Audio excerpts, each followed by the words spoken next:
నమస్తే welcome to yo-yo TV.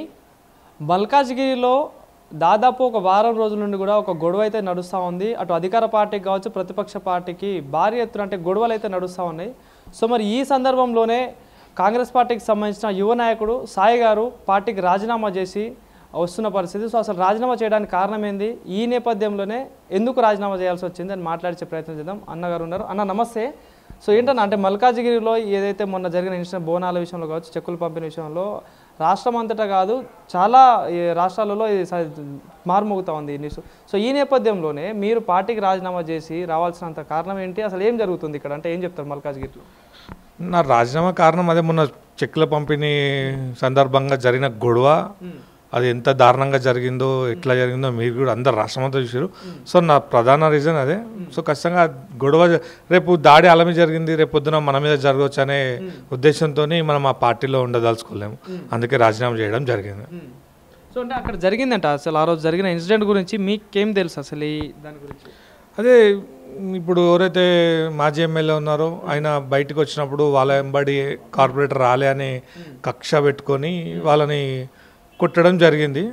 So దానికి రేపొద్దున మన పరిస్థితి కూడా ఈ పార్టీని నమ్ముకొని ఉంటాం కదా అని చెప్పి ఒకవేళ మనం కూడా పోకపోతే నేనే కాదు ఇప్పుడు ప్రస్తుతం ఉన్న కాంగ్రెస్ నాయకులకు కూడా అదే పరిస్థితి. వాళ్ళు కూడా భయంతోనే ఉన్నారు. నేను ఒక పెద్ద మనిషి నమ్ముకొని బయటకు వచ్చిన. సో అందుకే రాజీనామా చేయడం జరిగింది. సో ఎవరు ఆ పెద్ద మనిషి ఎవరు, మరి ఎటు వెళ్ళబోతుంది ఇప్పుడు రాజకీయంగా, మీరు ఎటు దారి తీయబోతున్నారు? రాజకీయంగా ప్రస్తుతానికి అయితే ఏం లేదన్నా. ఇప్పుడు స్టేట్ మొత్తం ఏదైతే పేరు పడుతుందో మండల రాధాకృష్ణ యాదవ్ ఆయన చెప్తేనే నేను కాంగ్రెస్ పార్టీలో చేయడం జరిగింది. నేను సొంతంగా పోలే పార్టీలకి. ఆయన ఆ రోజు మైనంపల్లి హనుమంతరావు అన్న ఆఫీస్కి వచ్చినప్పుడు నేను జాయిన్ అయినా. సో ఆయనకే ఇప్పుడు సరిగా లేదు కాబట్టి సో నేను అందుకే అది బయటకు వచ్చిన. సో నా పైన ఆయనతో ఎప్పటికైనా. సో ఇప్పుడు రాధాకృష్ణ గారు కూడా గతంలో వీళ్ళందరూ కలిసి ఉన్నారు. ఇప్పుడు మొన్న గొడవతోని మల్కాజ్గిరి రాజకీయాల్లోనే మార్పు వచ్చేటట్టు కనిపిస్తూ ఉంది పరిస్థితులు. సో మరి ఎట్లా ఉండబోతుంది అంటారు నిజంగా? మరి రాబోయే రోజులలో మల్కాజ్గిరి రాజకీయాలు ఎట్లా ఉంటాయి?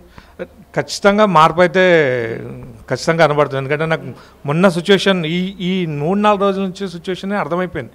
మల్కాజ్గిరి ప్రజలలో వచ్చేసింది, అరే బాబు ఇది కష్టం, ఇంకా మొన్ననే ఓడగొట్టినాం, ఇంకా ఇది కాదు ఇంకేదో చేయాలనే ఉద్దేశంతో. ఇంకేది అంటే ఖచ్చితంగా లోకల్ నాయకుడిని ఎంచుకోవాలి.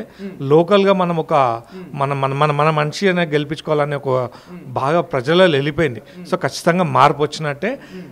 నాకు తెలిసి ఇప్పటికి ఇంకా కాంగ్రెస్ పార్టీ కార్పొరేటర్లు ఈ ఉన్న 9 డివిజన్, సరే మల్కాజ్గిరి మట్టుకు చూసుకుంటే 6 డివిజన్లలో ఒక్క డివిజన్లో కూడా కాంగ్రెస్ పార్టీ గెలవదు. ఇంక ఈరోజు మొన్న అయిన సిచ్యువేషన్ నుంచి నేను కొంతమంది ప్రజలను అడిగితే కూడా ఇంతే, అమ్మో ఇది చాలా డేంజర్ ఉంది అనే ఉద్దేశంతో ఉన్నది.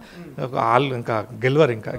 సో మరి మీరైతే రాధాకృష్ణ గారిని నమ్మి వస్తూ ఉన్నారు. సో మరి రాధాకృష్ణ గారు ఇప్పటికైతే ఏ పార్టీకి పోతున్నారు ఏందని అయితే కన్ఫర్మ్ చేయలేదు. ఒకవేళ న్యూట్రల్గా ఉంటే మీ రాజకీయ పరిస్థితి ఏంటి? పని మీరైతే నమ్ముకొని వచ్చారు కదా.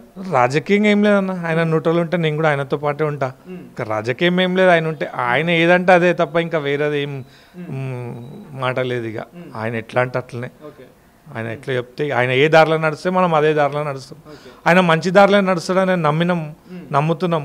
ఆయన ఇట్లాంటి వేరే దారిలో నడవడు, ఖచ్చితంగా మంచి దారి చూపెడతాడనే ఉద్దేశంతోనే ఆయనకి నేను 13 సంవత్సరాల నుంచి ఆయనతో ఉన్నా.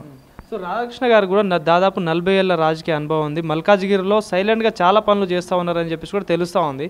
సో మరి ఇప్పుడు ఒకవేళ మల్కాజ్గిరిలో రాధాకృష్ణ గారి ఎంట్రీ తోటి మరి ఇక్కడ స్థానికంగా ఉన్న ఎమ్మెల్యేలు కావచ్చు, మాజీ ఎమ్మెల్యేలు కావచ్చు, ఎట్లా ఉండబోతున్నారు ఇక్కడ రాజకీయ పరిస్థితి మీకు తెలిసినంతవరకు? నేను లాస్ట్ టైం ఎలక్షన్ అప్పుడు చెప్పిన ఖచ్చితంగా టికెట్ ఇస్తే రాధాకృష్ణ యాదవే కంపల్సరీ గెలిచారని కూడా చెప్పినాం.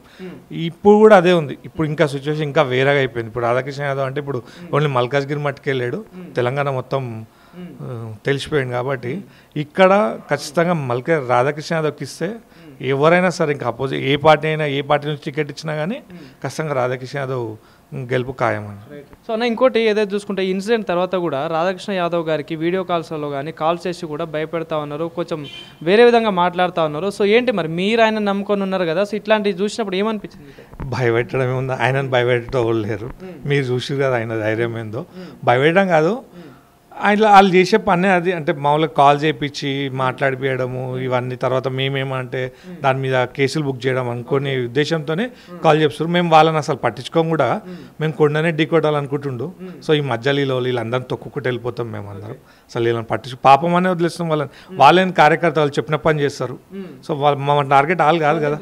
దీని వెనకాల ఎవరో ఒకరు పెద్ద తలకాయ ఉంటుంది కదా మరి, అంటే ఇంత ప్లాన్గా చేస్తున్నప్పుడు ఖచ్చితంగా ఉంటుంది.